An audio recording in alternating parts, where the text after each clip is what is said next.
साहिब जीओ दंडौत बंदन अनेक बार, सर्व कला समरथ डोलन ते राखो प्रभु, नानक दे कर हाथ। जाको हर रंग लागो इस जुग में है, सो कहियत है सूरा। आत्म जिनै सगल वस ताकै, जाका सतगुर पूरा। सूरा सो पहचानिए, जो लरै दीन के हेत। पुरजा पुरजा कट मरै, कबहू ना छाड़ै खेत। कहा बुद्ध प्रभ तुच्छ हमारी, बरन सकै महिमा जो तिहारी। हम ना सकत कर सिफत तुम्हारी, आप लेहो तुम कथा सुधारी। दीन दुनिया दे पातशाह, दसां पातशाहियां दे स्वरूप सतगुरु श्री गुरु ग्रंथ साहिब महाराज सच्चे पातशाह जी की पावन हजूरी विच सज बैठे गुरु खालसा साध संगत जी सारे सावधान हो के गुरु शब्द नाल सांझ पाइए, मनोबिरतियां नूं एकागर करिए। एक बारी फिर कुछ कहण तो पहला गुरु दरबार की मर्यादा अनुसार कलगीधर पातशाह जी की बख्शिश की हुई फतेह नाल सांझ करो। गज वज के फतेह बुलाओ जी। वाहिगुरु जी का खालसा, वाहिगुरु जी की फतेह। आप जी कई दिनों तो सालाना गुरमत समागम जो सरदार शाम सिंह अटारी उन्हां दे शहीदी अस्थान ते आए साल तकरीबन 10 दिनों का प्रोग्राम हर रोज़ आप जी सरवण करते हो। हाजरियां भर के अपने जीवन नूं लेखे विच ला रहे हो। ये समागम जिथे शहीदां नूं समर्पित है, ਉਹਦੇ ਨਾਲ ਨਾਲ सिमरन समागम भी इस नूं कहा जाता है। और जिथे शहीदां दी बरकत है, उथे कार सेवा वाले महापुरुष संत बाबा तारा सिंह जी, उन्हां दी कमाई, गुरु घर की सेवा ते अगों उन्हां वल्लों वरसाए हुए सारे ही महापुरुष जथेदार उन्हां दी सेवा सिमरन नाल संबंधित ये समागम करवाए जाते हैं। साध संगत जी, गुरु घर दे विच मुख कारज परमेश्वर नाल जुड़ना गुरु साहब ने बाणी विच दस्सिया, पर नाल नाल मीरी दे नाल नाल पीरी, ये दोवां दा संयोग किया महाराज ने। क्योंकि आपां संसारक लोग हाँ, शरीर धारी हाँ, ते शरीर धारे दियां संसारक भी लोड़ां हुंदियां ने, राजनीतिक भी हुंदियां ने, आर्थिक भी हुंदियां ने। इस करके छेवें पातशाह ने नाल नाल मीरी दी तलवार, पीरी दी तलवार पहनी। ਸ੍ਰੀ ਅਕਾਲ ਬੁੰਗਾ ਸਾਹਿਬ, ਸ੍ਰੀ ਅਕਾਲ ਤਖਤ ਸਾਹਿਬ ਦੀ ਰਚਨਾ ਕਰਕੇ ਹਰਿਮੰਦਰ ਸਾਹਿਬ ਤੇ ਸ੍ਰੀ ਅਕਾਲ ਤਖਤ ਸਾਹਿਬ ਬਿਲਕੁਲ ਸਾਹਮਣੇ ਇੱਕ ਦੂਜੇ ਨਾਲ ਸੰਬੰਧਿਤ ਕਰ ਦਿੱਤੇ ਕਿ ਧਰਮ ਦੇ ਨਾਲ ਰਾਜਨੀਤੀ ਦੀ ਵੀ ਲੋੜ ਹੈ, ਪਰ ਰਾਜਨੀਤੀ ਧਰਮ ਦੇ ਅਨੁਸਾਰ ਚੱਲੇ। ਐਸੀ ਰਾਜਨੀਤੀ ਗੁਰੂ ਸਾਹਿਬ ਨੇ ਸਾਨੂੰ ਦਿੱਤੀ ਹੈ। 18ਵੀਂ ਸਦੀ ਦਾ ਪੂਰਾ ਸੰਘਰਸ਼ ਸਿੱਖਾਂ ਨੇ ਲੜਿਆ। ਜਦੋਂ ਆਪਾਂ ਇਤਿਹਾਸ ਵਿੱਚ ਪੜ੍ਹਦੇ ਹਾਂ, ਦੋ ਘੱਲੂਘਾਰੇ, ਛੋਟਾ ਘੱਲੂਘਾਰਾ ਤੇ ਵੱਡਾ ਘੱਲੂਘਾਰਾ, ਸੰਨ 1708 ਵਿੱਚ ਜਦੋਂ ਕਲਗੀਧਰ ਪਾਤਸ਼ਾਹ ਨੇ ਆਪਣਾ ਸਰੀਰਕ ਜਾਮਾ ਬਦਲਿਆ, ਗੁਰੂ ਗ੍ਰੰਥ ਸਾਹਿਬ ਜੀ ਦੇ ਲੜ ਪੰਥ ਨੂੰ ਲਾਇਆ, ਉਹਦੇ ਤੋਂ ਬਾਅਦ ਪੂਰਾ 100 ਸਾਲ ਤੋਂ ਕੁਝ ਸਾਲ ਘੱਟ ਸੰਨ 1800 ਤੱਕ ਖਾਲਸੇ ਨੇ ਬੜੀ ਥੋੜੀ ਤਾਕਤ ਦੇ ਨਾਲ ਪੰਜਾਬ ਦੀ ਧਰਤੀ ਤੇ ਜੰਗ ਲੜਿਆ ਤੇ ਇਹ ਰਸਤਾ ਸੀ ਅਫਗਾਨੀਆਂ ਦੇ ਲੰਘਣ ਦਾ, ਜਿਹੜੇ ਕਈ ਸੈਂਕੜੇ ਸਾਲਾਂ ਤੋਂ ਪੰਜਾਬ ਨੂੰ ਲਤਾੜ ਕੇ ਫਿਰ ਸਾਰੇ ਹਿੰਦੁਸਤਾਨ ਨੂੰ ਲੁੱਟ ਕੇ ਵਾਪਸ ਮੁੜਦੇ ਸੀ। ਖਾਲਸੇ ਨੇ ਐਸੀ ਬਹਾਦਰੀ ਨਾਲ ਇਸ ਪੰਜਾਬ ਦੀ ਧਰਤੀ ਤੇ ਉਸ ਗੁਰੂ ਸਾਹਿਬ ਦੀ ਬਖਸ਼ੀ ਹੋਈ ਸਪਿਰਿਟ ਦੇ ਨਾਲ ਇੱਕ ਪੂਰੀ ਸਦੀ ਜੰਗ ਲੜਿਆ ਤੇ ਉਹਦੇ ਵਿੱਚ, ਨਹੀਂ ਤੇ ਆਮ ਜੰਗ ਲੜੇ ਜਾਂਦੇ ਨੇ ਉਹਦੇ ਵਿੱਚ ਧਰਮ ਪਾਸੇ ਹੋ ਜਾਂਦਾ, ਪਰ ਸਤਿਗੁਰਾਂ ਨੇ ਐਸੀ ਸਿੱਖਿਆ ਦਿੱਤੀ ਸੀ ਖਾਲਸੇ ਨੂੰ ਕਿ ਭਾਵੇਂ ਜੰਗ ਵੀ ਲੜਨਾ ਹੋਵੇ ਉਹਦੇ ਵਿੱਚ ਰੱਬ ਦੀ ਯਾਦ ਸਦਾ ਰਹਿਣੀ ਚਾਹੀਦੀ। ਕੋਈ ਵੀ ਕੰਮ ਹੈ ਸੰਸਾਰ ਦਾ, ਇਹ ਗੱਲ ਪੱਲੇ ਬੰਨਣੀ ਬੜੀ ਜ਼ਰੂਰੀ ਹੈ। ਕਾਰਜ ਕੋਈ ਵੀ ਹੋਵੇ, ਭਾਵੇਂ ਸਿੱਖ ਵਿਦਿਆ ਪੜ੍ਹਦਾ ਹੈ, ਭਾਵੇਂ ਸੇਵਾ ਕਰਦਾ ਹੈ, ਭਾਵੇਂ ਸ਼ਸਤਰ ਫੜਦਾ ਹੈ, ਜਾਂ ਕੋਈ ਵੀ ਕੰਮ ਕਰਦਾ ਹੈ, ਉਹਦੇ ਅੰਦਰ ਇੱਕ ਥਾਂ ਰੱਬ ਦੇ ਪਿਆਰ ਦੀ ਅੰਦਰ ਰੌਂ ਸੰਤ ਦੀ ਜਿਹੜੀ ਅਵਸਥਾ ਹੈ ਉਹ ਬੜੀ ਜ਼ਰੂਰੀ ਹੈ। ਕਿਉਂਕਿ ਸਾਧ ਸੰਗਤ ਜੀ, ਜਿਸ ਰੁੱਖ ਦੀ ਜਾੜੀ ਧਰਤੀ ਤੋਂ ਅਲੱਗ ਹੋ ਜਾਏ, ਉਹਦੇ ਪੱਤੇ ਬਹੁਤਾ ਚਿਰ ਹਰੇ ਨਹੀਂ ਹੁੰਦੇ, ਹਰੇ ਨਹੀਂ ਰਹਿ ਸਕਦੇ। ਤੁਸੀਂ ਇਤਿਹਾਸ ਦੀਆਂ ਕੁਝ ਦੁਖਦਾਈ ਗੱਲਾਂ ਵੀ ਸਨ, ਭਾਵੇਂ ਸਿੱਖ ਭਾਵੇਂ ਢੈਂਦੀ ਕਲਾ ਵਿੱਚ ਕਦੀ ਨਹੀਂ ਜਾਂਦਾ, ਪਰ ਗੱਲ ਵਿਚਾਰਨ ਵਾਲੀ ਬੜੀ ਹੈ ਵੀ ਐਡਾ ਵੱਡਾ ਰਾਜ ਇੱਕਦਮ ਕਿਉਂ ਉਲਟ ਗਿਆ ਸਿੱਖਾਂ ਦੇ ਹੱਥੋਂ ਬੜੇ ਥੋੜੇ ਸਮੇਂ ਦੇ ਵਿੱਚ। ਇਹ ਰਾਜ ਚਲਾ ਕਿਉਂ ਗਿਆ, ਇਹਦਾ ਕਾਰਨ ਲੱਭਣਾ ਬੜਾ ਜ਼ਰੂਰੀ ਹੈ। ਠੀਕ ਹੈ, ਬਹਾਦਰੀ ਤੇ ਸਦਾ ਹੀ ਖਾਲਸੇ ਦੇ ਵਿੱਚ ਰਹੀ ਹੈ, ਔਰ ਇਤਿਹਾਸ ਦੇ ਇਹ ਪੰਨੇ ਨੇ ਕਿ ਅੰਗਰੇਜ਼ ਨੇ ਕਲਕੱਤੇ ਤੋਂ ਲੈ ਕੇ ਦਿੱਲੀ ਤੱਕ ਆਉਣ ਵਿੱਚ ਇੰਨਾ ਵੱਡਾ ਇਲਾਕਾ ਜਿੱਤਿਆ ਤੇ ਕੋਈ ਨੁਕਸਾਨ ਨਹੀਂ ਕਰਾਇਆ। ਜਿਹੜਾ ਬਹੁਤਾ ਨੁਕਸਾਨ ਸੀ ਉਹ ਸਾਧ ਸੰਗਤ ਜੀ ਪੰਜਾਬ ਵਿੱਚ ਅੰਗਰੇਜ਼ਾਂ ਨੂੰ ਹੋਇਆ ਸੀ, ਔਰ ਪਿੱਛੇ ਖਬਰਾਂ ਪਹੁੰਚ ਗਈਆਂ ਇੰਗਲੈਂਡ ਤੱਕ। ਕਈ ਜਰਨੈਲ ਬਰਖਾਸਤ ਕੀਤੇ ਗਏ ਵੀ ਇੰਨੇ ਬੰਦੇ ਤੁਸੀਂ ਪੰਜਾਬ ਵਿੱਚ ਕਿਉਂ ਮਰਵਾਏ ਨੇ। ਹਾਲਾਂਕਿ ਜਰਨੈਲ ਤੁਸੀਂ ਸੁਣ ਰਹੇ ਸੀ ਗਦਾਰੀ ਕਰ ਗਏ ਸੀ। ਇਹਦੀ ਬੈਕ ਵਿੱਚ ਕੀ ਸੀ, ਇਹ ਆਪਾਂ ਅੱਜ ਵਿਚਾਰਨਾ ਥੋੜੇ ਸਮੇਂ ਵਿੱਚ। ਉਹ ਚੀਜ਼ ਸਿੱਖ ਰਾਜ ਦੇ ਟਾਈਮ ਦੇ ਵਿੱਚ ਕਿਤੇ ਨਾ ਕਿਤੇ ਘਟ ਗਈ ਸੀ, ਜਿਸ ਕਰਕੇ ਰਾਜ ਆਇਆ ਸੀ। ਫਿਰ ਮੈਂ ਬੇਨਤੀ ਕਰਾਂ, ਜਿਸ ਚੀਜ਼ ਕਰਕੇ, ਜਿਸ ਸਪਿਰਿਟ ਕਰਕੇ, ਜਿਸ ਜੀਵਨ ਕਰਕੇ ਰਾਜ ਆਇਆ ਸੀ, ਉਹ ਚੀਜ਼ ਕਿਤੇ ਸਿੱਖ ਰਾਜ ਦੇ ਟਾਈਮ ਦੇ ਉੱਤੇ ਘਟ ਗਈ। ਔਰ ਸਿੱਖ ਰਾਜ ਦੇ ਜਿਹੜੇ ਤਰੀਕੇ ਸਨ ਉਹ ਆਮ ਜਿਹੜੇ ਮੁਗਲਾਂ ਦੇ ਘਰਾਨਿਆਂ ਦੇ ਰਾਜ ਸਨ ਉਹਨਾਂ ਵਰਗੇ ਬਣ ਗਏ ਵੀ ਪਹਿਲਾਂ ਪਿਤਾ ਬਾਦਸ਼ਾਹ ਸੀ ਤੇ ਹੁਣ ਅੱਗੋਂ ਵੱਡੇ ਪੁੱਤਰ ਨੂੰ ਬਾਦਸ਼ਾਹੀ ਮਿਲੇ। ਇਹ ਕਿਉਂ ਹੋਇਆ?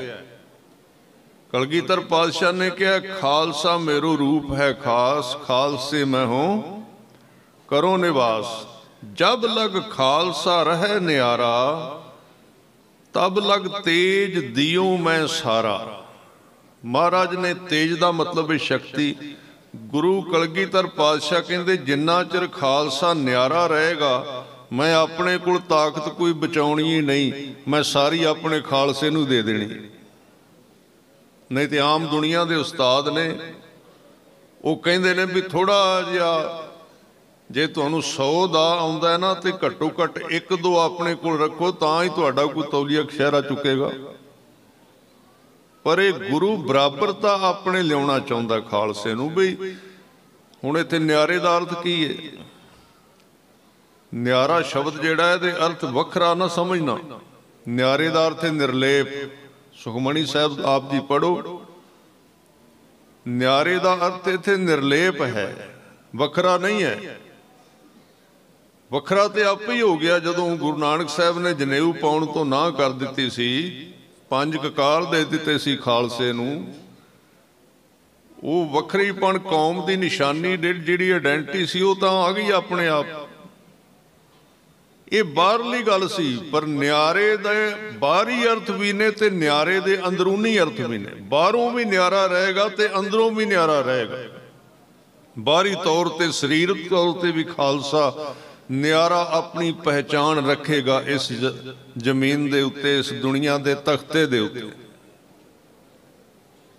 और वो न्यारी जिहड़ी पहचान है अज ध्यान दिओ साध संगत जी, अज उस न्यारी बाहरली पहचान नूं संभालण दी बड़ी लोड़ है।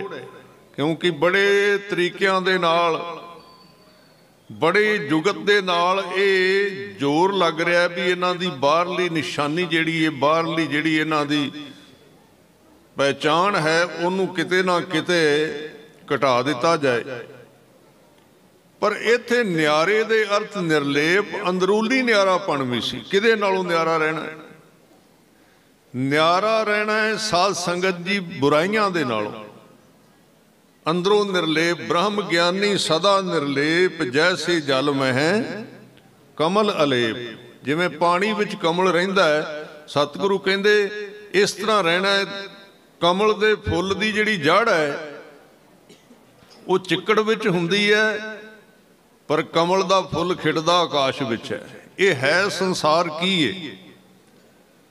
जदों आपां बाणी पढ़ने रहरास साहब जी की बाणी आप जी गुरसिख शाम की पढ़ के आए होगे, उहदे विच पहले पातशाह का बचन है तित सरवरड़ै भई ले निवासा पानी पावक तिन्है किया।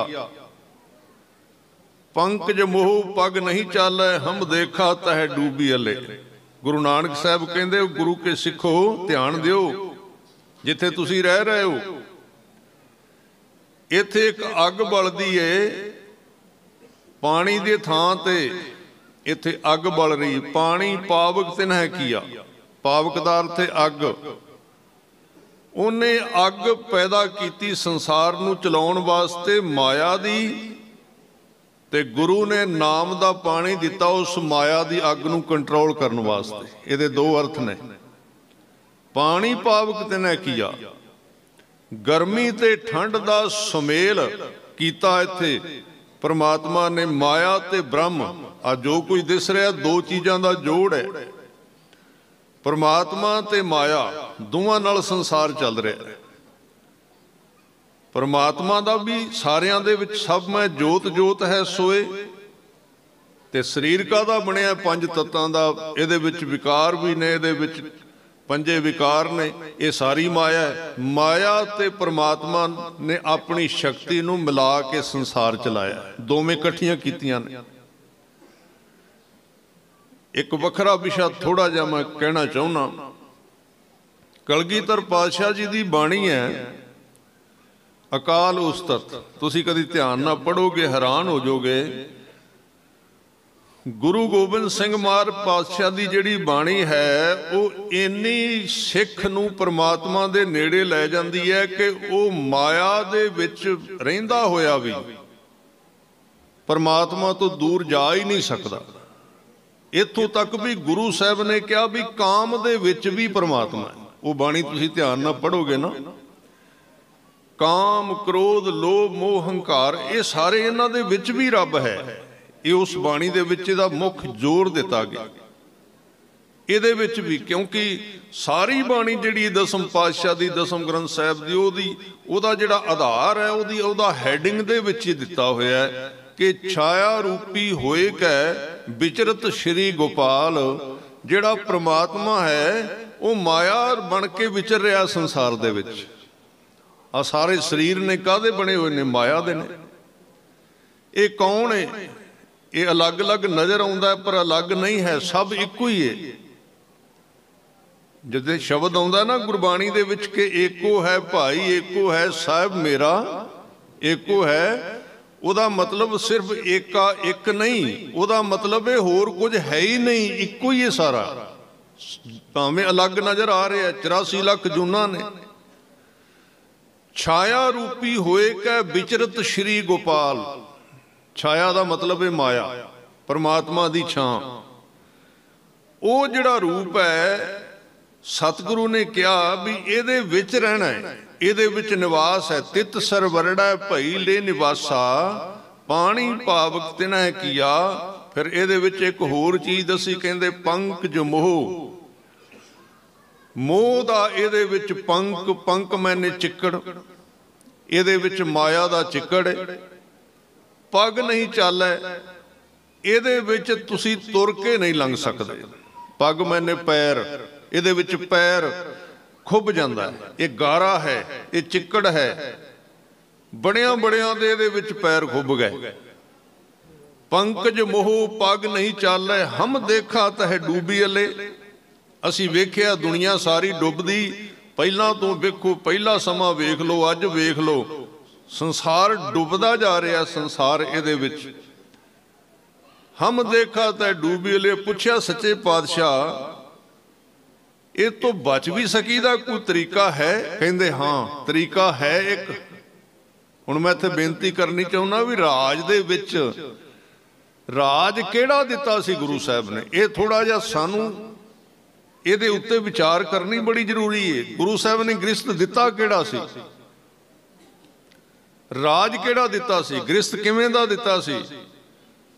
महाराज अगे जवाब देंदे, भावें राज कर, भावें गृहस्थ विच रहो, भावें सोने दे भांडियां विच रोटी खा, भावें सोने दे मकानां विच रहो, कोई हर्ज नहीं, कोई फर्क नहीं पैंदा। पर जदों तू एक नूं भुल गया ते गुरु के सिखा उहदी जिंदगी तेरी गल जानी उस वेले। जिवें कोई चीज़ गल जाती है ना, आपां कहने गल गई आ, आपां हुण प्रशादा पकाया, लंगर पछाया बनाया ते उहदे विच सब्जी खरीद के लिआंदी ते जे किते गर्मी विच पई रही ते सब्जी गल गई ते बदबू आउण लग पैंदी विचों, कहंदे वगा दिओ इहनूं गल गई है। ये गल गया जीवन इत्थे क्यों? करो भावें कुछ भी, भावें राज मिलिया सी सिखां नूं 40 साल दा, की होया? थोड़े लोग नहीं गले। जे एक वणगी बची सी सिख राज दी, जिहड़ी गुरु साहब सिख राज बनाउणा चाहुंदे सी, ते ओह अकाली फूला सिंह दा जथा सी सिर्फ। ये सरदार श्याम सिंह टारी वाले, सरदार हरी सिंह नलवा, इन्हां नूं ते बार्डरां ते भेज दिता गया। जिहड़ी पावर सी, जिहड़ी सारी अथॉरिटी सी, वो तां सारी दी सारी डोगरियां दे हत्थां विच दे दित्ती गई।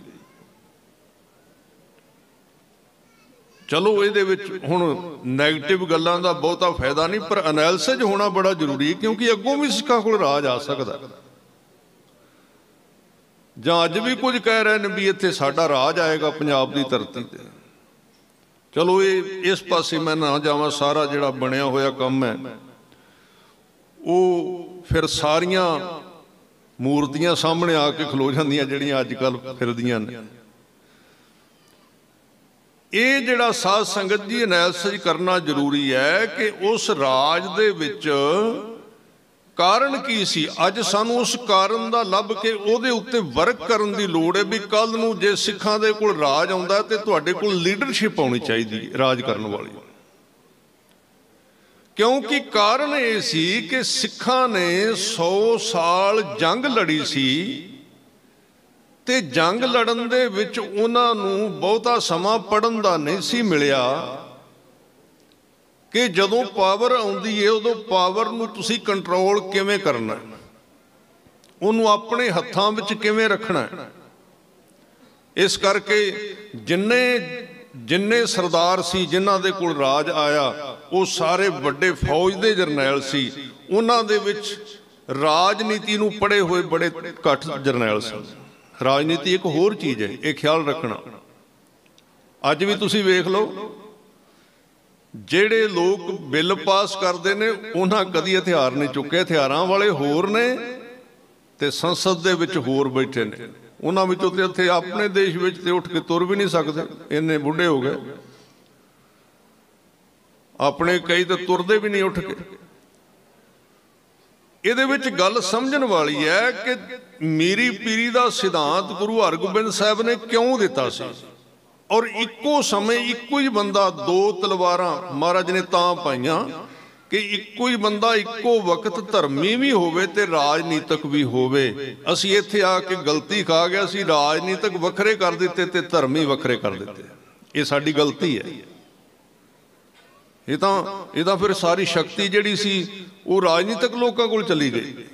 ਤਾਂ ਉਹ ਫੈਸਲੇ ਕਰਦੇ ਨੇ, ਉਹ ਫੈਸਲੇ ਕਰਦੇ ਨੇ ਤੁਹਾਡੇ ਅਕਾਲ ਤਖਤ ਸਾਹਿਬ ਦਾ ਜਥੇਦਾਰ ਕੌਣ ਲੱਗੇਗਾ, ਤੁਹਾਡੇ ਹਰਮੰਦਰ ਸਾਹਿਬ ਵਿੱਚ ਗ੍ਰੰਥੀ ਕੌਣ ਲੱਗੇਗਾ, ਕਿਹਦੀ ਬਦਲੀ ਕਰਨੀ ਹੈ, ਕਿਹਦਾ ਕੀ ਕਰਨਾ। ਕਿਉਂਕਿ ਪਾਵਰ ਉਹਨਾਂ ਕੋਲ ਚਲੀ ਗਈ। ਤੁਸੀਂ ਉਹਨਾਂ ਨੂੰ ਗਲਤ ਜਾਂ ਠੀਕ ਦੀ ਇੱਥੇ ਮੈਂ ਗੱਲ ਨਹੀਂ ਕਰ ਰਿਹਾ, ਕਿਉਂਕਿ ਪਾਵਰ ਭਾਵੇਂ ਕਿਸੇ ਕੋਲ ਆ ਗਈ ਉਹਨੇ ਇਸੇ ਤਰ੍ਹਾਂ ਹੀ ਕਰਨਾ ਹੈ। ਜਦੋਂ ਤਾਕਤ ਦੇਤੀ ਤੁਸੀਂ, ਹੁਣ ਉਹਦੇ ਕੋਲ ਧਰਮ ਨਹੀਂ ਰਿਹਾ ਤੇ ਜਿਨ੍ਹਾਂ ਕੋਲ ਧਰਮ ਸੀ ਉਹਨਾਂ ਕੋਲ ਰਾਜ ਸ਼ਕਤੀ ਨਹੀਂ ਰਹੀ, ਉਹਨਾਂ ਕੋਲ ਫੈਸਲੇ ਲੈਣ ਦੀ ਤਾਕਤ ਨਹੀਂ ਰਹੀ। ਉਹ ਆਪਣੇ ਅਹੁਦਿਆਂ ਦੇ ਉੱਤੇ ਫੈਸਲੇ ਨਹੀਂ ਕਰ ਸਕਦੇ, ਉਹ ਜ਼ਿਆਦਾ ਇੱਧਰ ਉੱਧਰ ਕਰਨ। ਵੈਸੇ ਬਾਹਰੋਂ ਕਹਿਣਗੇ ਵੀ ਪਰਾਂ ਹੋ ਜੋ ਆ ਗਏ, ਇਹ ਮਤਲਬ ਸਾਡੇ ਸਤਿਕਾਰਯੋਗ ਨੇ, ਫਲਾਣਾ ਹੈ, ਢਿੰਗੜਾ ਹੈ, ਪਰ ਫੈਸਲਾ ਤਾਂ ਕੋਈ ਵੀ ਨਹੀਂ ਲੈ ਸਕਦੇ। ਉਹਨਾਂ ਨੂੰ ਪਤਾ ਹੈ, ਉਹਨਾਂ ਨੂੰ ਪਤਾ ਸੀ ਮੁਲਾਜ਼ਮ ਆ। ਜਿਹੜੀ ਫੈਸਲੇ ਲੈਣ ਦੀ ਸ਼ਕਤੀ ਸੀ ਉਹ ਰਾਜਨੀਤਿਕ ਲੋਕਾਂ ਜਿਨ੍ਹਾਂ ਕੋਲ ਕੱਲੀ ਰਾਜਨੀਤੀ ਸੀ ਉਹਨਾਂ ਕੋਲ ਚਲੀ ਗਈ। ਇਸ ਕਰਕੇ ਇਹ ਘਾਣ ਹੋਇਆ, ਮੁੜ ਕੇ ਫਿਰ ਘਾਣ ਹੋਇਆ। ਇਹ ਏਡਾ ਵੱਡਾ ਰਾਜ ਜਿਨ੍ਹਾਂ ਕੁਰਬਾਨੀਆਂ ਕਰਕੇ ਆਇਆ ਸੀ ਸਾਧ ਸੰਗਤ ਜੀ, ਉਹ ਕੁਰਬਾਨੀਆਂ ਸਾਹਿਬਜ਼ਾਦਿਆਂ ਦੀਆਂ ਕੁਰਬਾਨੀਆਂ, ਗੁਰੂ ਸਾਹਿਬ ਦੀਆਂ ਕੁਰਬਾਨੀਆਂ, 100 ਸਾਲ ਸਿੱਖਾਂ ਦੀਆਂ ਕੁਰਬਾਨੀਆਂ, ਘੱਲੂ ਘਾਰੇ ਹੋਏ, ਬੰਦ ਬੰਦ ਕੱਟੇ ਗਏ, ਖੋਪਰੀਆਂ ਲੋਹਾਈਆਂ ਗਈਆਂ, ਚਰਖੜੀਆਂ ਤੇ ਚੜੇ। ਇਹ ਰਾਜ ਉਸ ਸਪਿਰਿਟ ਦੀ ਬਦੌਲਤ ਆਇਆ ਸੀ। ਨਹੀਂ ਤੇ ਤੁਸੀਂ ਦੋਵਾਂ ਦਾ ਮੁਕਾਬਲਾ ਕਰਕੇ ਵੇਖ ਲਓ। ਮੁਗਲਾਂ ਦਾ ਰਾਜ ਸੈਂਕੜੇ ਸਾਲ ਤੋਂ ਸੀ, ਔਰੰਗਜ਼ੇਬ ਦਾ, ਤੇ ਸਿੱਖਾਂ ਦੀ ਤੇ ਗਿਣਤੀ ਲੱਖ ਤੋਂ ਉੱਤੇ ਹੈ ਹੀ ਨਹੀਂ ਸੀ ਲੜਨ ਵਾਲਿਆਂ ਦੀ ਉਦੋਂ। ਤੇ ਇੰਨਾ ਵੱਡਾ ਪਲਟਾ ਕਿਵੇਂ ਲੈ ਆਂਦਾ ਉਹਨੇ? ਉਹਦੇ ਵਿੱਚ ਗੁਰੂ ਦੀ ਸ਼ਕਤੀ ਵਰਤੀ ਸੀ। ਆ ਪਿੱਛੇ ਜੀ ਤਾਂ ਸਿੱਧ ਹੀ ਹੋ ਗਿਆ ਨਾ ਵੀ ਗੁਰੂ ਦੀ ਤਾਕਤ ਕਿੰਨੀ ਹੈ। ਆ ਜਿਹੜਾ ਕਿਸਾਨ ਮਜ਼ਦੂਰ ਜਿਹੜਾ ਮੋਰਚਾ ਲੱਗਾ ਸੀ ਉਹਦੇ ਵਿੱਚ ਤੇ ਲੋਕਾਂ ਦੇ ਭੁਲੇਖੇ ਨਿਕਲ ਗਏ। ਨਹੀਂ ਤੇ ਬੜੇ ਲੋਕ ਕਹਿੰਦੇ ਸਨ ਵੀ ਤੁਸੀਂ 2% ਹੋ, ਤੁਸੀਂ ਬਿਲਕੁਲ ਥੋੜੇ ਹੋ, ਤੁਹਾਡੇ ਤੋਂ ਕੁਝ ਨਹੀਂ ਹੋ ਸਕਦਾ।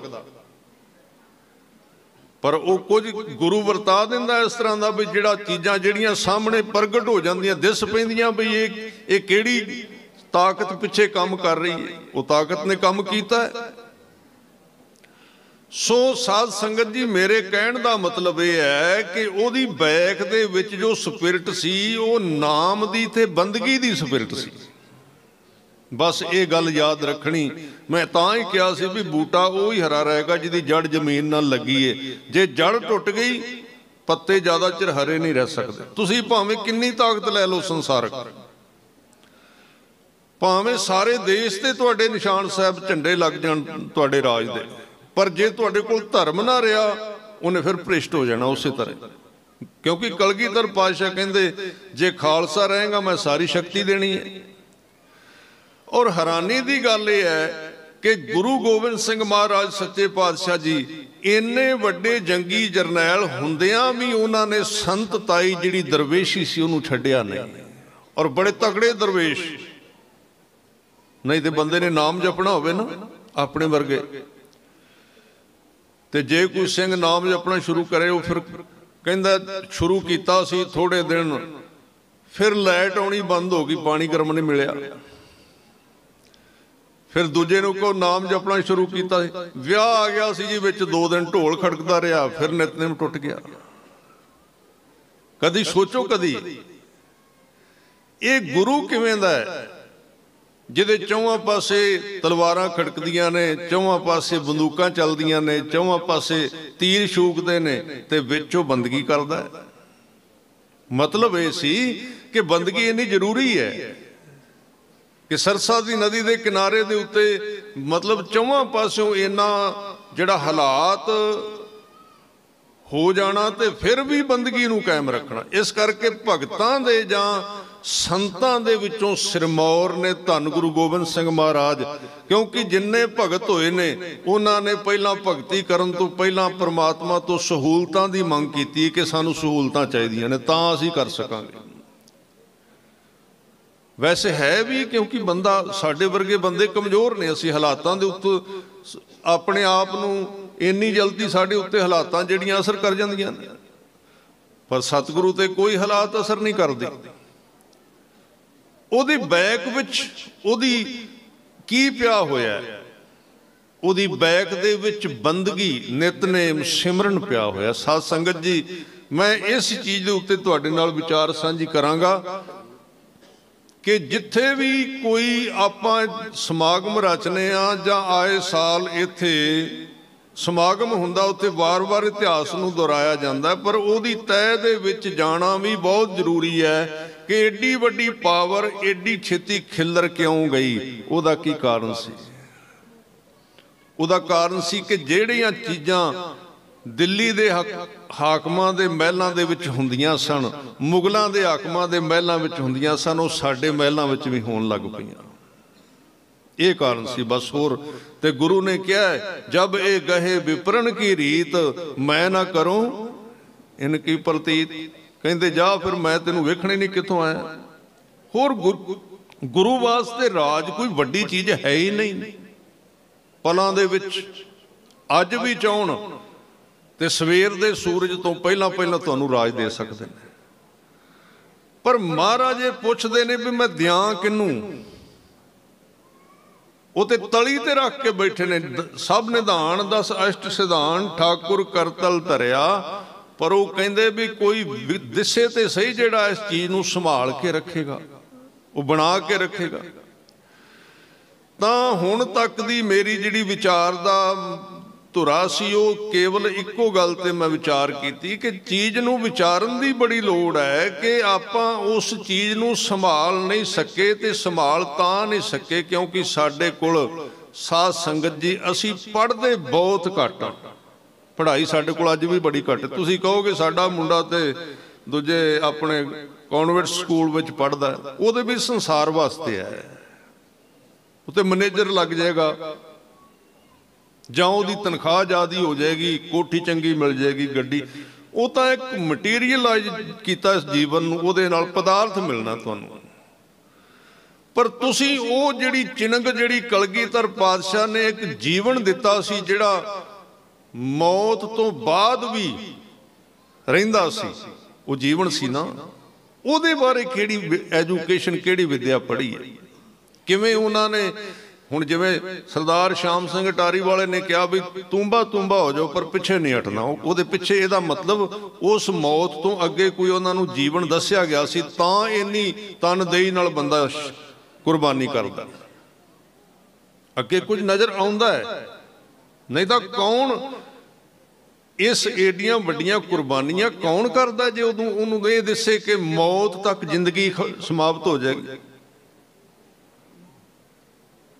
सरदार भगत सिंह होरी होए ने, उन्होंने फांसी की सज़ा हो गई और मैं किताब विचों पढ़िया भी वो निराश हो गए सी एक बारी, पर फिर उन्होंने कोई गुरसिख मिलिया जेल दे विच। उन्हें कहा की गल भगत सिंह जी तुसीं बड़ी वड्डी काम कीता है। कहता गल इन्नी है भी लगदा अंजे भी जिंदगी इत्थों तक ही जदों फांसी दी खत्म हो जाएगी।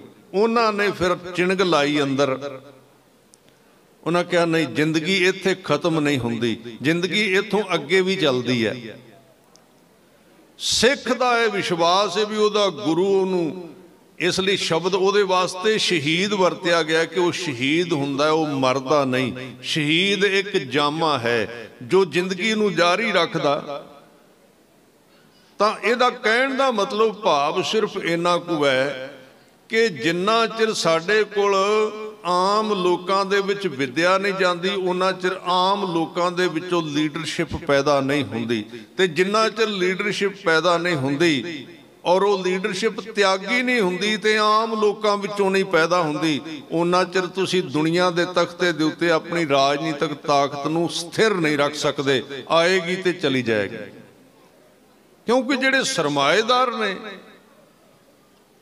वो थोड़ी तुहाडे तक कुछ आउण देणगे। वो तो दिल्लियों तुरना 1 करोड़ ते तुहाडे घर तक आउंदियां 1 रुपया रह जाना, बाकी सारा राह विच ही बलिया जाना। वंड लेना उन्होंने, हिस्सा कर लेना, उत्तों आना थल्ले नूं हिस्सा हुंदा जाना, थल्लों जाना उपर नूं हिस्सा हो जाना। तो इन्हां सारियां गल्लां दे पिछे जिहड़ी चीज़ लुकी हुई है वो जीवन जिहड़ा 10 गुरु साहिबान ने 239 साल दे विच दिता सी, वो जीवन सदाचार वाला, उच्चे करैक्टर वाला, त्याग वाला, इंसानियत वाला, वो जदों जीवन विच आएगा उहदे तो बाद ही तुसीं कुछ कर सकोगे। भावें वो राज होवे ते भावें कोई धर्म दा काम होवे, नहीं ते कोई भी कारज सिरे नहीं चढ़ सकदा। वो इन्ने लोग धार्मिक सन, इन्ना उन्होंने पढ़िया सी कि वो एडे वड्डे सल्तनत नूं हरा गए, उहदे पिछे उन्हां दी बंदगी काम करदी सी। सो ये मैं सिर्फ विशा इस तरह का तां हुंदा है, भावें कि मन बनाया सी भी सिमरन बारे विचार करनी, सिमरन समागम रखिया, पर सिमरन का हुण संबंध ये हुंदा है कि कथा का संबंध सिमरन वाली का कीर्तन नाल संबंध हुंदा है। जे उहदे तो पहला इतिहास चलदा होवे ते बुलारे का कुदरती जिहड़ा झुकाव है इतिहास वाले पासे परत परत के उधर नूं जांदा है, उस चीज़ वल जाएगा। सो आपां अगला समा थोड़ा जिहा सिमरन की है आपां उहदे बारे विचार कर लांगे भी गुरबाणी दे विच सिमरन नूं किहड़ी चीज़ दे नाल तुलना दित्ती, उहदे भी कई हिस्से कई रूप ने। उन्हां सारियां नूं आपां जदों जिंदगी दे विच लिआउने आ, क्योंकि सिमरन नूं 2 हिस्सियां विच आम तौर ते वंडिया गया, एक साधना ते एक सिमरन। साधना का मतलब हुंदा परहेज रखना, परहेज तो ते सिमरन का मतलब हुंदा दवाई खानी। 2 चीज़ां जिथे मिलदियां ने उत्थे तंदुरुस्ती आउंदी है। जिथे सिमरन ते साधना मिलदे ने उत्थे ब्रह्म ज्ञानी पैदा हुंदा है। जे एक भी ऊणताई रह गई, जे साधना हुई तो सिमरन ना होया। साधना की है? साधना गुरु साहब ने जिहड़ी रहत बैत दसी है, जां भाई गुरदास जी नूं पढ़ लो, वो कहंदे हों तिस घोल घुमाया गुरमत हृदय गरीबी आवे। गरीबी निमरता, ये पहली सिमरन दी, सिमरन का भांडा ही निमरता है। जे आप प्रशादा छकना तो पहला भांडा चाहिए, भांडे तो बिना पाओगे काहदे विच। इसलिए गुरु साहब भी जो दरगाह में जाते हैं, गुरु नानक साहब तो परमात्मा तो नाम बाद विच मंगते हैं, पहला भांडा मंगते हैं गरीबी का। बाबा पहला सचखंड 9 नित नाम गरीबी पाई। गरीबी का मतलब सी निमरता, निमरता रखनी। हों तिस घोल घुमाया पर दरबै नूं हथ ना लावे, दूजे का हक नहीं खाना। सारी रहत मर्यादा आ गई इहदे विच। हों तिस घोल घुमाया पर नारी दे नेड़ ना जावे, इहदे विच करैक्टर आ गया। हों तिस घोल घुमाया थोड़ा समय थोड़ा ही खावे, ये सारी रहत है। हुण ये रहत है ते जेड़ा काम करना है वो है सिमरन। उन्होंने किन्ना को करना है? गुरु साहब ने क्या अपनी शरीर की योग्यता के अनुसार जप, रीस ना करी किसी की। एवें ना दूजे वालों कथा सुन के, अजकल इंटरनेट ते बड़े साध संगत जी बड़े नाम जपाण वाले विधियां वाले आ गए, वो बेचारे आम लोगों को ला देंदे भी इत्थे ध्यान ला के अंज कर, तो हुण शरीर इन्ने कमज़ोर हो गए भी वो चीज़ां नाले वो मास्टर तो बिना हो ही नहीं सकता जिहड़ियां वो विधियां ने वड्डे पद्धर दियां। इसलिए गुरु साहब ने सधारण सिख नूं नितनेम दिता भी तू नितनेम करना है, थोड़ा थोड़ा वधा, एक घड़ी आधी घड़ी आधी हूं ते आद भगतन सेती गोष्टे जो कीने सो लाभ। सिमरन कर, मूल मंत्र का अभ्यास कर, गुरमंत्र का अभ्यास कर, जपजी साहब का अभ्यास कर। उहदे नाल की होवेगा? सिमरन उदों बाद शुरू होवेगा। हुण सिमरन किहदा करना? सिमरन मैंने याद करना, सिमरन मैंने ध्यान लाउणा। ਤੇ ਧਿਆਨ ਤੇ ਤੁਸੀਂ ਉਹਦਾ ਲਾਓਗੇ ਨਾ ਜਿਹਨੂੰ ਤੁਸੀਂ ਵੇਖਿਆ। ਜਿਹਨੂੰ ਤੁਸੀਂ ਵੇਖੇ ਨਹੀਂ ਉਹਨੂੰ ਯਾਦ ਕਿਵੇਂ ਕਰੋਗੇ? ਆਪਾਂ ਨੂੰ ਕੌਣ ਯਾਦ ਆਉਂਦਾ? ਜਿਹਨੂੰ ਅਸੀਂ ਪਹਿਲਾਂ ਵੇਖਿਆ। ਜਿਹੜੀਆਂ ਚੀਜ਼ਾਂ ਵੇਖੀਆਂ ਉਹਨੂੰ ਹੀ ਯਾਦ ਕਰ ਸਕਨੇ ਆ, ਤੇ ਫਿਰ ਪ੍ਰਮਾਤਮਾ ਨੂੰ ਤੇ ਕਦੀ ਵੇਖਿਆ ਨਹੀਂ, ਫਿਰ ਉਹਦਾ ਸਿਮਰਨ ਕਰ ਕਿਵੇਂ ਸਕਨੇ ਆ? ਤਰੀਕਾ ਕਿਹੜਾ ਹੈ? ਉਹ ਗੁਰੂ ਸਾਹਿਬ ਨੇ ਕਿਹਾ ਜਦੋਂ ਤੂੰ ਬੰਦਗੀ ਕਰੇਗਾ ਨਾ, ਤੇਰੇ ਆਪਣੇ ਆਪ ਦੇ ਵਿੱਚ ਇੱਕ ਇਸ ਤਰ੍ਹਾਂ ਦਾ ਥਾਂ ਬਣ ਜਾਏਗਾ ਜਿਹਦਾ ਤੂੰ ਆਪ ਹੀ ਧਿਆਨ ਕਰ ਸਕੇਗਾ।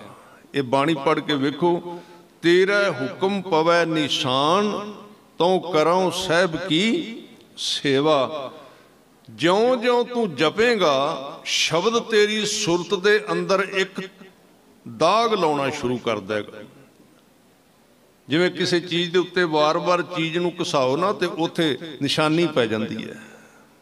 ਉੱਥੇ ਨਿਸ਼ਾਨੀ, ਜਿਵੇਂ ਧਾਗੇ ਦੀ ਗੱਲ ਕੀਤੀ ਹੈ ਉਦਾਹਰਨ ਦੇ ਤੌਰ ਤੇ, ਵੀ ਧਾਗਾ ਵੀ ਤੁਸੀਂ ਪੱਥਰ ਦੇ ਉੱਤੇ ਵਾਰ-ਵਾਰ ਘਸਾਈ ਜਾਓ ਤੇ ਪੱਥਰ ਤੇ ਵੀ ਨਿਸ਼ਾਨ ਪੈ ਜਾਂਦਾ ਹੈ। ਜਿਉਂ-ਜਿਉਂ ਗੁਰੂ ਕਾ ਸਿੱਖ ਜਪੇਗਾ, ਨਾਮ ਦਾ ਉਚਾਰਨ ਕਰੇਗਾ ਔਰ ਧਿਆਨ ਦੇ ਨਾਲ ਸੁਣੇਗਾ, ਪ੍ਰੇਮ ਦੇ ਨਾਲ ਸੁਣੇਗਾ, ਤਿਉਂ-ਤਿਉਂ ਉਹਦੀ ਸੁਰਤੀ ਦੇ ਵਿੱਚ ਸ਼ਬਦ ਜਿਹੜਾ ਹੈ ਆਪਣੀ ਮੋਹਰ ਲਾਉਣੀ ਸ਼ੁਰੂ ਕਰ ਦੇਗਾ, ਨਿਸ਼ਾਨ ਲਾਉਣਾ ਸ਼ੁਰੂ ਕਰ ਦੇਗਾ। ਅੰਦਰ ਇੱਕ ਥਾਂ ਉਹਨੂੰ ਆਪ ਹੀ ਉਹ ਮਹਿਸੂਸ ਕਰੇਗਾ ਔਰ ਉਹ ਫਿਰ ਹੌਲੀ-ਹੌਲੀ ਵੱਧਦੀ ਜਾਏਗੀ, ਤੇ ਫਿਰ ਉਹ ਇਸ ਤਰ੍ਹਾਂ ਦੀ ਹੋ ਜਾਏਗੀ ਵੀ ਤੁਰਦਿਆਂ ਫਿਰਦਿਆਂ ਵੀ ਉਸ ਥਾਂ ਦਾ ਧਿਆਨ ਕਰ ਸਕੇਗਾ ਜਿਹੜਾ ਉਹਦਾ ਆਪਣੇ ਆਪੇ ਵਿੱਚ ਬਣਿਆ। ਸਿਮਰਨ ਦਾ ਸੰਬੰਧ ਬਾਹਰ ਕਿਤੇ ਵੀ ਨਹੀਂ, ਸਿਮਰਨ ਦਾ ਸੰਬੰਧ ਮਨੁੱਖ ਦੇ ਆਪਣੇ ਆਪ ਦੇ ਨਾਲ ਹੈ। ਜਨ ਨਾਨਕ ਬਿਨ ਆਪਾ ਚੀਨੇ, ਮਿਟੇ ਨਾ ਭਰਮ ਕੀ ਕਾਈ। ਸਿਮਰਨ ਦਾ ਬਾਹਰ ਕੋਈ ਲੈਣਾ ਦੇਣਾ ਨਹੀਂ ਹੈ। ਸਿਮਰਨ ਦਾ ਅਰਥ ਹੈ ਕਿ ਤੁਸੀਂ ਜਾਪ ਇੰਨਾ ਕਰ ਲਿਆ, ਤੁਸੀਂ ਜਾਪ ਇੰਨਾ ਕਰ ਲਿਆ ਵੀ ਤੁਹਾਡੀਆਂ ਨਾੜਾਂ ਦੇ ਵਿੱਚੋਂ ਜਾਪ ਤੁਹਾਨੂੰ ਸੁਣੀਨ ਲੱਗ ਗਿਆ, ਹੁਣ ਤੁਸੀਂ ਉਹਦਾ ਧਿਆਨ ਕਰ ਸਕਦੇ ਹੋ। ਬਸ ਉਹ ਸਿਮਰਨ ਹੈ। ਹੋਰ ਪਰਮਾਤਮਾ ਨੂੰ ਤੁਸੀਂ ਕਿੱਥੋਂ ਵੇਖੋਗੇ, ਕਿਵੇਂ ਯਾਦ ਕਰੋਗੇ?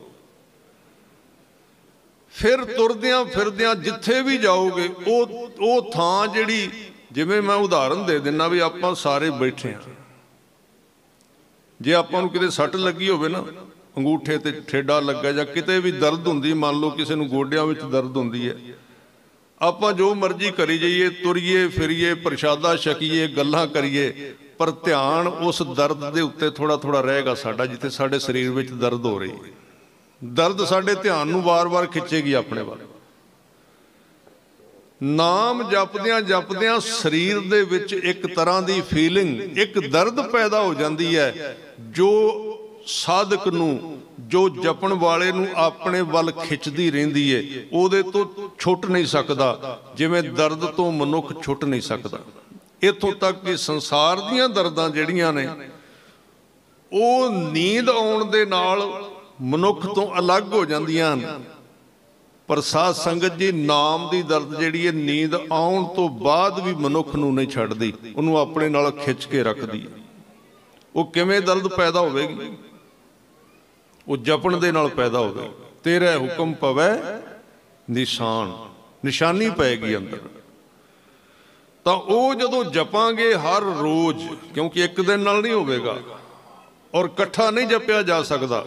ਕੋਈ ਕਿਸੇ ਨੂੰ ਕਵੇ ਵੀ ਤੁਸੀਂ ਰੋਜ਼ 8 ਦਿਨ ਲਗਾਤਾਰ ਜਪ ਲਓ, ਇਸ ਤਰ੍ਹਾਂ ਨਹੀਂ ਹੋਏਗਾ। ਤਾਂ ਗੁਰੂ ਸਾਹਿਬ ਨੇ ਨਿਤਨੇਮ ਨੂੰ ਭੋਜਨ ਦੇ ਨਾਲ ਤੁਲਨਾ ਦਿੱਤੀ ਏ। ਤੁਸੀਂ ਇਹ ਨਹੀਂ ਕਹਿ ਸਕਦੇ ਕਿ ਮੈਂ 1 ਮਹੀਨੇ ਦੀਆਂ ਰੋਟੀਆਂ ਇਕੱਠੀਆਂ ਖਾ ਲਵਾਂ ਤੇ ਮਹੀਨਾ ਫਿਰ ਕੰਮ ਕਰਦਾ ਰਹਾਂਗਾ, ਇਸ ਤਰ੍ਹਾਂ ਨਹੀਂ ਹੋ ਸਕਦਾ। ਸਰੀਰ ਨੇ ਹਜਮ ਕਰਨਾ ਹੈ ਉਹਨੂੰ, ਉਹ ਤੁਹਾਡੀ ਤਾਕਤ ਬਣਨੀ ਹੈ। ਤਾਂ ਗੁਰੂ ਸਾਹਿਬ ਨੇ ਕਿਹਾ ਥਾਲ ਵਿੱਚ 3 ਵਸਤੂ ਪਈਓ ਸਤ ਸੰਤੋਖ ਵਿਚਾਰੋ, ਅੰਮ੍ਰਿਤ ਨਾਮ ਠਾਕੁਰ ਕਾ ਪਇਓ ਜਿਸ ਕਾ ਸਬਸ ਆਧਾਰੋ, ਜੇ ਕੋ ਖਾਵੈ ਜੇ ਕੋ ਪੁੰਚੈ ਤਿਸ ਕਾ ਹੋਏ ਉਧਾਰੋ। ਤੇ ਉਹਦੇ ਤੋਂ ਬਾਅਦ ਜਿਹੜੀ ਮੈਂ ਗੱਲ ਹੁਣ ਤੁਹਾਡੇ ਨਾਲ ਕੀਤੀ ਹੈ, ਇਹ ਵਸਤ ਤਜੀ ਨਾ ਜਾਈ, ਤੁਸੀਂ ਉਹਨੂੰ ਛੱਡ ਨਹੀਂ ਸਕੋਗੇ। ਫਿਰ ਸਿਮਰਨ ਤੁਹਾਨੂੰ ਹੁਣ ਪਕੜ ਲਏਗਾ, ਉਹ ਜਾਣ ਨਹੀਂ ਦੇਗਾ ਕਿਤੇ। ਇਹ ਵਸਤ ਤਜੀ ਨਾ ਜਾਈ, ਨਿਤ ਨਿਤ ਰੱਖ ਉਰਤਾਰੋ, ਤਮ ਸੰਸਾਰ ਚਰਨ ਲਗ ਤਰੀਐ, ਸਭ ਨਾਨਕ ਬ੍ਰਹਮ ਪਸਾਰੋ। ਪਰਮਾਤਮਾ ਦਾ ਪਸਾਰਾ ਚੌਵਾਂ ਪਾਸੇ ਉਹਨੂੰ ਨਜ਼ਰ ਆਏਗਾ। ਤਾਂ ਪਹਿਲਾ ਹੈ ਸਿਮਰਨ ਸ਼ਬਦ ਅਭਿਆਸ। ਉਹ ਤੁਸੀਂ ਥੋੜੇ ਤੋਂ ਸ਼ੁਰੂ ਕਰੋਗੇ, ਥੋੜੇ ਤੋਂ ਸਾਰੀਆਂ ਚੀਜ਼ਾਂ ਦਾ ਗਿਆਨ ਤੁਹਾਡੇ ਅੰਦਰੋਂ ਪੈਦਾ ਹੋਵੇਗਾ। ਨਿਰਭੈਤਾ ਉਹ ਸਿਮਰਨ ਵਿੱਚੋਂ ਪੈਦਾ ਹੋਵੇਗੀ, ਤਿਆਗ ਸਿਮਰਨ ਵਿੱਚੋਂ ਪੈਦਾ ਹੋਵੇਗਾ, ਇਮਾਨਦਾਰੀ ਸਿਮਰਨ ਵਿੱਚੋਂ ਪੈਦਾ ਹੋਵੇਗੀ, ਕੁਰਬਾਨੀ ਸਿਮਰਨ ਵਿੱਚੋਂ ਪੈਦਾ ਹੋਵੇਗੀ। ਆ ਪਿੱਛੇ ਮੋਰਚੇ ਲੱਗੇ ਜਦੋਂ ਆਨੰਦਪੁਰ ਸਾਹਿਬ ਦੇ ਮਤੇ ਦੇ, ਕਿੰਨੇ ਲੋਕ ਸਨ, ਪਰ ਇੱਕ ਉਹ ਸ਼ਖਸੀਅਤ ਸੀ। ਇੱਕ ਸੱਜਣ ਲਿਖਦਾ ਹੈ, ਉਹ ਕਹਿੰਦਾ ਵੀ ਮੈਂ ਜਦੋਂ ਇਸ ਮੋਰਚੇ ਵਿੱਚ ਸਾਰੇ ਲੀਡਰਸ਼ਿਪ ਨੂੰ ਵੇਖਿਆ ਨਾ, ਤੇ ਮੈਂ ਵੇਖਿਆ ਵੀ ਲੋਕ ਸੰਤ ਜਰਨੈਲ ਸਿੰਘ ਦੇ ਪਿੱਛੇ ਬੜੇ ਦੌੜਦੇ ਨੇ, ਬੜੇ ਭੱਜਦੇ ਨੇ। ਪਰ ਉਹ ਕਹਿੰਦੇ ਵੀ ਮੈਂ ਸੋਚਿਆ ਵੀ ਵਿਚਾਰੇ ਪੜ੍ਹੇ ਹੋਏ ਨਹੀਂ ਏ, ਜੇ ਕਿਤੇ ਐਜੂਕੇਟ ਹੁੰਦੇ ਨਾ, MA ਪੜ੍ਹੇ ਹੁੰਦੇ ਤੇ ਫਿਰ ਕੌਮ ਦਾ ਕੋਈ ਸਵਾਰ ਦਿੰਦੇ। ਪਰ ਕਹਿੰਦੇ ਬਾਅਦ ਵਿੱਚ ਮੈਨੂੰ ਪਤਾ ਲੱਗਾ, ਮੈਂ ਰੱਬ ਦਾ ਸ਼ੁਕਰਾਨਾ ਕੀਤਾ ਵੀ ਸ਼ੁਕਰ ਹੈ ਸਾਡਾ ਇੱਕ ਲੀਡਰ ਪੜ੍ਹਿਆ ਨਹੀਂ ਸੀ, ਉਹ ਬਚ ਗਿਆ ਵਿਕਣ ਤੋਂ, ਉਹ ਹੀ ਬਚਿਆ। ਕਿਉਂ? ਇਹ ਜਿਹੜਾ ਰਸਤਾ ਹੈ, ਵਿਦਿਆ ਮਾੜੀ ਨਹੀਂ, ਪੜ੍ਹਾਈ ਬੜੀ ਚੰਗੀ ਚੀਜ਼ ਹੈ, ਪਰ ਪੜ੍ਹਾਈ ਕਿਤੇ ਨਾ ਕਿਤੇ ਬੌਧਿਕ ਤਲ ਤੇ ਬੰਦੇ ਨੂੰ ਸੰਸਾਰ ਵੱਲ ਖਿੱਚ ਲੈਂਦੀ ਹੈ, ਉਹ ਨਫੇ ਨੁਕਸਾਨ ਵੱਲ ਵੇਖਣ ਲੱਗ ਪੈਂਦਾ ਹੈ। ਤੇ ਰੱਬ ਦਾ ਰਸਤਾ ਜਿਹੜਾ ਨਾਪਣ ਤੋਲਣ ਵਾਲਾ ਨਹੀਂ, ਨੁਕਸਾਨ ਤੇ ਲਾਭ ਵੱਲ ਵੇਖਣ ਵਾਲੇ ਧਰਮ ਦੇ ਮਾਰਗ ਤੇ ਨਹੀਂ ਚੱਲ ਸਕਦੇ, ਉਹ ਤੋਲਣਗੇ, ਨਾਪਣਗੇ। ਇਸ ਕਰਕੇ ਉਹਦੇ ਪਿੱਛੇ ਉਹ ਬੰਦਗੀ ਕੰਮ ਕਰਦੀ ਸੀ, ਜਿਹੜੀ ਸੰਤ ਜਰਨੈਲ ਸਿੰਘ ਨੇ ਹੋਸ਼ ਸੰਭਾਲਣ ਤੋਂ ਲੈ ਕੇ ਸ਼ੁਰੂ ਕੀਤੀ ਸੀ ਆਪਣੇ ਘਰ ਦੇ ਵਿੱਚ। ਵੀ ਜਪਜੀ ਸਾਹਿਬ ਦੇ ਇੰਨੇ ਅਭਿਆਸ, ਇੱਕ 100 ਪਾਠ ਕਰਨਾ ਕੋਈ ਛੋਟੀ ਗੱਲ ਨਹੀਂ ਸੀ। ਵਾਹੀ ਕਰਦਿਆਂ, ਖੇਤੀ ਕਰਦਿਆਂ, ਕੰਮ ਕਰਦਿਆਂ, ਸਧਾਰਨ ਜੀਵਨ ਦੇ ਵਿੱਚ ਉਹ ਅਭਿਆਸ ਪਿੱਛੇ ਖੜਾ ਸੀ। ਤੇ ਅੱਜ ਲੋਕ ਤਰਲੋ ਮੱਛੀ ਹੁੰਦੇ ਨੇ ਨਾ, ਜਿਹੜੀ ਇੱਕ ਵੀ ਮੈਨੂੰ MLA ਬਣਾ ਦਿਓ, ਜਿਤਾ ਦਿਓ। ਚਲੋ ਇੱਕ ਦੁਨੀਆ ਦੀ ਰਵਾਇਤ ਹੈ, ਮੈਂ ਨਹੀਂ ਕਹਿੰਦਾ ਵੀ ਮਾੜੀ ਗੱਲ ਹੈ, ਪਰ ਹਰ ਇੱਕ ਚਾਹੁੰਦਾ ਹੈ ਨਾ। ਮੈਂ ਇੱਕ ਦਿਨ ਵੇਖ ਰਿਹਾ ਸੀ, ਚੰਗਾ ਭਲਾ ਬੰਦਾ, ਸਾਧ ਸੰਗਤ ਜੀ, ਉਮਰ ਵੀ ਵਾਹਵਾ 60 ਸਾਲ ਦੀ, ਉਹ ਰੋਈ ਜਾਏ ਉਸ ਵੀਡੀਓ ਦੇ ਵਿੱਚ। ਮੈਂ ਮੁੰਡੇ ਨੂੰ ਪੁੱਛਿਆ ਵੀ ਇਹਨੂੰ ਕੀ ਹੋਇਆ, ਕਹਿੰਦੇ ਇਹਨੂੰ ਸੁਣ ਲਓ ਲਾ ਕੇ। ਕੀ ਕਹਿੰਦਾ? ਮੈਂ ਕਿਹਾ ਮੇਰੇ ਕੋਲ ਟਾਈਮ ਨਹੀਂ, ਤੂੰ ਦੱਸ ਦੇ। ਕਹਿੰਦੇ ਇਹਨੂੰ ਟਿਕਟ ਨਹੀਂ ਮਿਲੀ। ਮੈਂ ਕਿਹਾ ਵੀ ਇਹ ਤੇ ਕਹਿੰਦਾ ਮੇਰੇ ਛੋਟੇ ਛੋਟੇ ਬੱਚੇ ਨੇ, ਇਹਨਾਂ ਦਾ ਕੀ ਬਣੇਗਾ? ਉਹ ਕਹਿੰਦਾ ਉਹ ਗੱਫੇ ਆਉਂਦੇ ਨੇ ਇਹਨਾਂ ਨੂੰ, ਉਹ ਗੱਫੇ ਬੰਦ ਹੋ ਜਾਣੇ ਨੇ। ਉਹਨੂੰ ਰੋਂਦਾ ਗੱਫਿਆਂ ਨੂੰ, ਟਿਕਟ ਨੂੰ ਨਹੀਂ ਰੋਂਦਾ ਹੈ। ਮੈਂ ਕਿੱਥੋਂ ਆਉਂਦੇ ਨੇ? ਉਹ ਕਹਿੰਦਾ ਇੱਕ ਇੱਕ ਬੰਦੇ ਵਿੱਚੋਂ ਇੱਕ ਇੱਕ ਬੂੰਦ ਕੱਢ ਕੇ ਬੋਤਲਾਂ ਭਰ ਲੈਂਦੇ ਨੇ ਤੇ ਆਪ ਪੀ ਵੀ ਜਾਂਦੇ ਨੇ ਉਹ ਖੂਨ ਲੋਕਾਂ ਦਾ ਇਕੱਠੇ ਕਰਕੇ। ਤੇ ਉਹ ਵੀ ਇੱਕ ਸ਼ਖਸੀਅਤ ਸੀ। ਜਦੋਂ ਫੌਜ ਨੇ ਘੇਰਾ ਪਾਇਆ ਸ੍ਰੀ ਅਕਾਲ ਤਖਤ ਸਾਹਿਬ ਤੇ ਸੰਤਾਂ ਨੂੰ ਆਫਰ ਆਈ ਕਿ ਤੁਹਾਨੂੰ ਪੰਜਾਬ ਦਾ CM ਬਣਾ ਦਿੰਦੇ ਆ, ਤੁਸੀਂ ਬਾਹਰ ਆ ਜਾਓ, ਪੰਜਾਬ ਦਾ ਮੁੱਖ ਮੰਤਰੀ, ਡਾਇਰੈਕਟ ਦਿੱਲੀ ਤੋਂ ਐਲਾਨ ਕਰਾਂਗੇ ਅਸੀਂ। ਉਹਨਾਂ ਨੂੰ ਕੀ ਪਤਾ ਸੀ ਵੀ ਇਹ ਮੁੱਖ ਮੰਤਰੀ। ਫਿਰ ਕਹਿੰਦੇ ਵੀ ਸੰਤਾਂ ਨੂੰ ਪਤਾ ਸੀ, ਜਿਹੜਾ ਸਾਨੂੰ ਅਜੇ ਵੀ ਨਹੀਂ ਪਤਾ ਲੱਗਾ। ਸਾਨੂੰ ਨਹੀਂ ਪਤਾ ਲੱਗਾ, ਅਸੀਂ ਸੋਚ ਰਹੇ ਹਾਂ ਪੰਜਾਬ ਦੀ ਧਰਤੀ ਤੇ ਸਾਡਾ ਰਾਜ ਆ ਜਾਏਗਾ, ਅਸੀਂ ਫਿਰ ਸਾਡੇ ਕੋਲ ਰਾਜ ਵਾਲੇ ਹੋ ਜਾਵਾਂਗੇ। ਨਹੀਂ, ਤੁਸੀਂ ਕਿਸੇ ਰਾਜ ਵਾਲੇ ਨਹੀਂ ਹੋ ਸਕਦੇ। ਉਹ ਇੱਕੋ ਮਰਦ ਸੀ ਜਿਹਨੂੰ ਉਦੋਂ ਵੀ ਪਤਾ ਸੀ ਕਿ ਜੋ ਜੋ ਤੁਸੀਂ ਸੈਂਟਰ ਦੀ ਛਾਂ ਥੱਲੇ ਕਰੋਗੇ ਉਹ ਤੁਹਾਡਾ ਨਹੀਂ ਹੋਵੇਗਾ, ਭਾਵੇਂ ਤੁਸੀਂ ਕਿਹੜੇ ਅਹੁਦੇ ਤੇ ਪਹੁੰਚ ਜਾਓ, ਤੁਹਾਡਾ ਨਹੀਂ ਹੋਵੇਗਾ। ਈਵਨ ਕਿ ਉਹਨਾਂ ਨੂੰ ਇਹ ਵੀ ਪਤਾ ਸੀ, ਅੱਜ ਅਸੀਂ ਕਹਿੰਦੇ ਹਾਂ ਸ਼੍ਰੋਮਣੀ ਗੁਰਦੁਆਰਾ ਪ੍ਰਬੰਧਕ ਕਮੇਟੀ ਖਾਲਸੇ ਦੀ ਸੰਸਦ ਹੈ। ਕਿੱਥੇ ਹੈ ਸੰਸਦ? ਤੁਸੀਂ ਵੋਟਾਂ ਵੀ ਨਹੀਂ ਆਪ ਪਵਾ ਸਕਦੇ, ਸੰਸਦ ਤੁਹਾਡੀ ਕਾਹਦੀ ਹੈ? ਉਹ ਵੀ ਦਿੱਲੀ ਦੇ ਤੋਂ ਸ਼ੁਰੂ ਹੋਣਾ ਹੈ। DC ਜਦੋਂ ਚਾਹੇ ਤੁਹਾਨੂੰ ਭੰਗ ਕਰ ਸਕਦਾ, ਤੁਹਾਡਾ ਹਿਸਾਬ ਲੈ ਸਕਦਾ। ਜੋ ਇੱਥੇ ਕਿਸੇ ਦੀ ਛਾਂ ਥੱਲੇ ਤੁਸੀਂ ਪੰਜਾਬ ਵਾਲੇ ਕਰਦੇ ਹੋ, ਉਹ ਤੁਹਾਡਾ ਕੁਝ ਵੀ ਨਹੀਂ ਹੈ, ਭਾਵੇਂ 1 ਤੋਂ ਲੈ ਕੇ 100 ਤੱਕ ਸਾਰੇ ਕੰਮ ਤੁਸੀਂ ਕਰੀ ਚੱਲੋ, ਕਿਉਂਕਿ ਤੁਹਾਡੇ ਉੱਤੇ ਕੁੰਡਾ ਖੜਾ ਹੈ। ਜਿੰਨਾ ਚਿਰ ਤੁਸੀਂ ਇਹ ਨਾ ਸਮਝੇ, ਉਹਨਾਂ ਚਿਰ ਤੁਸੀਂ ਇਸੇ ਤਰ੍ਹਾਂ ਹੀ ਰਹਿਣਾ ਹੈ। एहसास ही नहीं होया सानू। ਉਹ ਸਰੀਰ ਮੈਨੂੰ ਇੱਕ ਬੰਦਾ ਕਹਿੰਦਾ ਵੀ ਸੰਤ ਜੀ ਇਹਨਾਂ ਨਾਮ ਜਪਦੇ ਸੀ ਇੰਨੇ ਗਰਮ ਕਿਉਂ ਸੀ?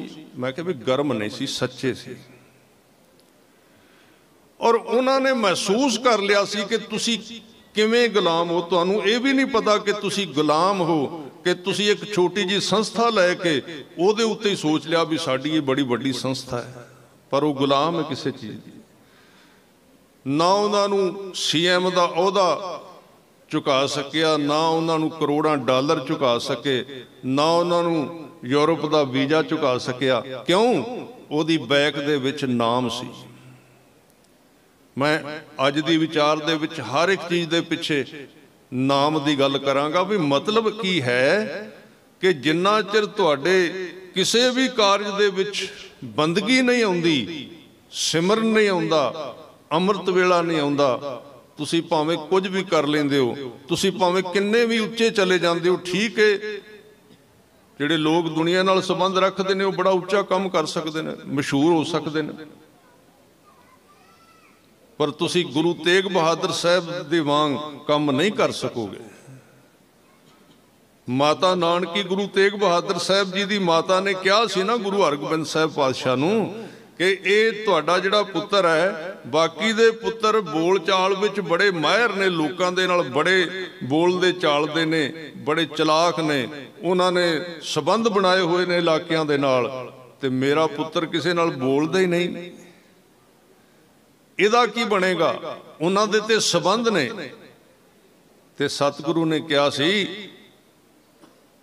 ਇਹ ਸੰਬੰਧ ਬੜੇ ਛੋਟੇ ਨੇ, ਜਿਹੜੇ ਸੰਬੰਧ ਤੇਗ ਬਹਾਦਰ ਦੇ ਨੇ ਉਹ ਇਹਨਾਂ ਕੋਲ ਨਹੀਂ। ਜਿਹੜਾ ਕੰਮ ਇਹਨੇ ਕਰਨਾ ਉਹ ਇਹ ਨਹੀਂ ਕਰ ਸਕਦੇ, ਭਾਵੇਂ ਉਹ ਚੁੱਪ ਹੀ ਰਹੇ, ਪਰ ਜਿਹੜਾ ਕਾਰਜ ਗੁਰੂ ਤੇਗ ਬਹਾਦਰ ਸਾਹਿਬ ਕਰ ਗਏ ਉਹ ਹੋਰ ਕਿਸੇ ਤੋਂ ਨਹੀਂ ਹੋਇਆ, ਧੀਰਮਲ ਤੋਂ ਨਹੀਂ ਹੋਇਆ। ਇਸ ਕਰਕੇ ਬੁਨਿਆਦ ਕੀ ਹੈ ਕਿ ਜੀਵਨ ਦੇ ਵਿੱਚ ਸਿਮਰਨ ਜਿਹੜਾ ਹੈ ਉਹ ਸਵਾਰਥ ਨੂੰ ਖਤਮ ਕਰਦਾ ਹੈ, ਉਹ ਸਾਡੀ ਜ਼ਿੰਦਗੀ ਦੇ ਵਿੱਚੋਂ ਨਿਜਤਾ ਨੂੰ ਖਤਮ ਕਰਦਾ ਹੈ, ਸਾਡੀ ਜ਼ਿੰਦਗੀ ਵਿੱਚੋਂ ਪਕੜ ਨੂੰ ਖਤਮ ਕਰਦਾ ਹੈ। ਆਪਾਂ ਕਿਸੇ ਵਾਸਤੇ ਕੁਝ ਕਰ ਸਕਨੇ ਆ। ਇਹਨੂੰ ਪੰਥ ਦੀ ਸੇਵਾ ਕਿਹਾ ਸੀ ਗੁਰੂ ਸਾਹਿਬ ਨੇ ਕਿ ਪੰਥ ਵਸੇ ਮੈਂ ਉਜੜਾ ਮਨ ਚਾਉ ਘਨੇਰਾ, ਕਿ ਪੰਥ ਵਾਸਤੇ ਮੈਂ ਕੁਝ ਕਰ ਸਕਾਂ। ਉਹੀ ਬੰਦਾ ਕਰ ਸਕੇਗਾ ਜਿਹਦੇ ਅੰਦਰ ਬੰਦਗੀ ਹੈ, ਉਹ ਪੰਥ ਵਾਸਤੇ ਵੀ ਕੁਝ ਕਰ ਸਕੇਗਾ, ਉਹ ਦੇਸ਼ ਵਾਸਤੇ ਵੀ ਕੁਝ ਕਰ ਸਕੇਗਾ, ਉਹ ਦੂਜਿਆਂ ਵਾਸਤੇ ਵੀ ਕੁਝ ਕਰ ਸਕੇਗਾ। ਤੇ ਜਿਹਦੇ ਕੋਲ ਬੰਦਗੀ ਨਹੀਂ, ਸਾਧ ਸੰਗਤ ਜੀ, ਉਹ ਆਪਣੇ ਨਿੱਜੀ ਸਵਾਰਥਾਂ ਵਾਸਤੇ ਫਿਰ ਬੋਰੀਆਂ ਦੇ ਵਿੱਚ ਸਰੋਂ ਹੀ ਪਾ ਕੇ ਘੱਲੇਗਾ, ਜਿਵੇਂ ਡੋਗਰਿਆਂ ਨੇ ਅਸੀਂ ਕਹਿੰਦੇ ਆ ਘੱਲੀ ਸੀ।